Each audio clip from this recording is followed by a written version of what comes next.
Hello there and welcome to Nerd Kingdom, where in today's video we're going to be taking a look at how to run the Wild Beyond the Witchlight, the latest 5th edition Dungeons & Dragons adventure. And we'll be taking a look specifically in this video at how to run the carnival section, which is the first section of this adventure, and some tips, some tricks, and some suggestions for making the most out of your game. So this adventure actually starts us off in the material plane and puts characters in a position where they need to get to the Feywild before the adventure can really get going.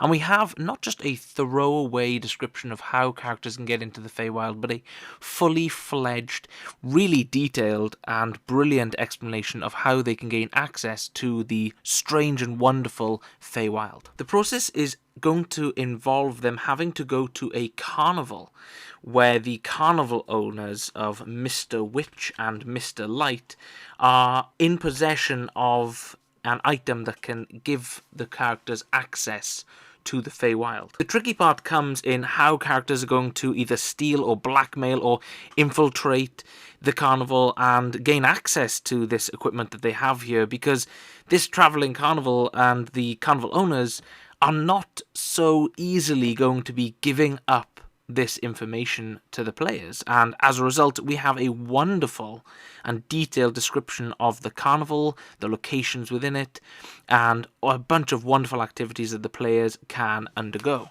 What I really like about the carnival in particular, apart from just the detail and the sheer level of role-playing opportunities that are present within the Witchlight Carnival, is that 5th edition does something completely different here, and we actually get presented with a timer where different things are going to be happening within the carnival at different times, meaning that if your players have played through this adventure once before, maybe in another group, maybe they are part of several different gaming groups, then they may get to experience totally different and original content here than they would have the last time they played through it. And so you don't have this railroaded section like you would expect in the opening sections of this adventure. But what you have is a very free form, choose where you want to go and what you want to do feeling to this section of the adventure. So this is the section of the book that we are looking at here, from where it says the Witchlight Carnival on to when they enter into the Feywild. We have stat blocks for Mr. Witch and Mr. Light, which are of course going to be potentially villains or companions or allies to the group, depending on how the roleplay turns out. And we have a DM-sized map of the Witchlight Carnival inside this adventure. Now, even though we also have this as part of the poster map, it is really nice to have a copy inside the book, because as a DM, you don't really want to have to go pulling out a giant map if you're doing Theatre of the Mind, even though it would be nice to show your players. Sometimes there can be some spoilers on these kinds of maps, things you want your players to discover just by playing through the adventure. And then moving on from this section, moving past the carnival scenes, carnival etiquette, wandering outsiders, we have whole sections that are talking about the carnival locations, going into detail about things the players can do inside. And you can see some beautiful artwork as we flick quickly through this book. Beautiful artwork about the different things that the players can do, characters that they can encounter. And honestly, there's enough content here to really flesh out any carnival and really entertain the players. Towards the end of this section, we actually have a stat block for Kettle Steam, who is a Kenku thief who can help the players. And this is an important section of the book to take a look at if you are DM running this. And this is right after page 50 and 51, where we actually get a meeting with Mr. Witch and Mr. Light.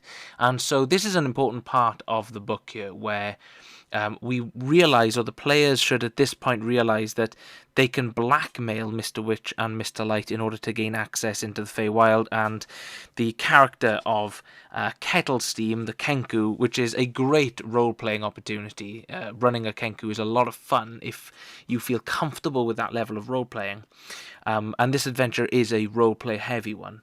Then this can be a great opportunity and a really fun experience to blackmail these two carnival owners with the help of this Kenku thief. So that is a quick outline of what happens in this section of the adventure, but what are my suggestions, tips and hints for those DMs planning on running this? Well, quite simply, this is a really roleplay heavy part of the adventure. Characters should feel free to explore the carnival, and so as a DM, it's a pretty difficult part that you have to play because you have to know the carnival really, really well.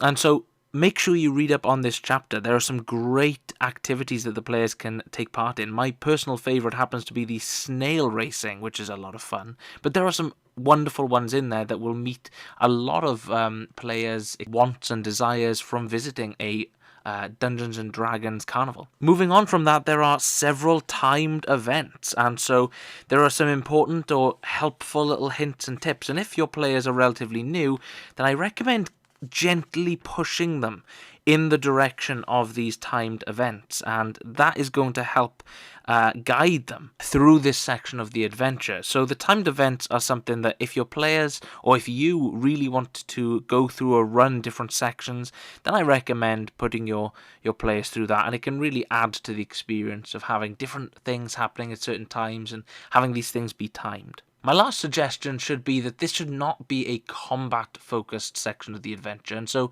when the players are tasked with stealing the pocket watch off of Mr. Witch, they should definitely be focusing more on blackmail and espionage. And remember, this is more of a lighter adventure, and so you can lean into themes of the rogue of the party slipping in, infiltrating, pretending to be a performer, and snipping it from his waist.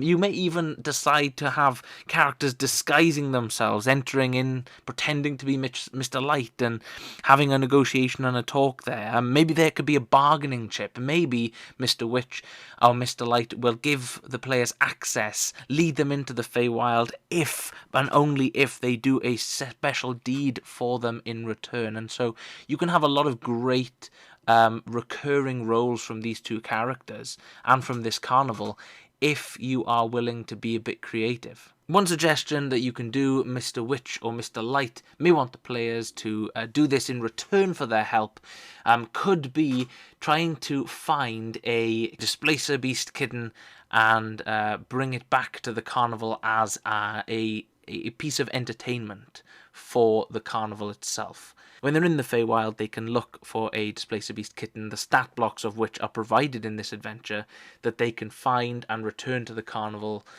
in order to satisfy their end of the bargain. Okay, there it is. Thanks for watching. I hope you really enjoyed this video and found this helpful, and stay tuned for future parts of taking a look at running the Wild Beyond the Witchlight. I hope you have a great day.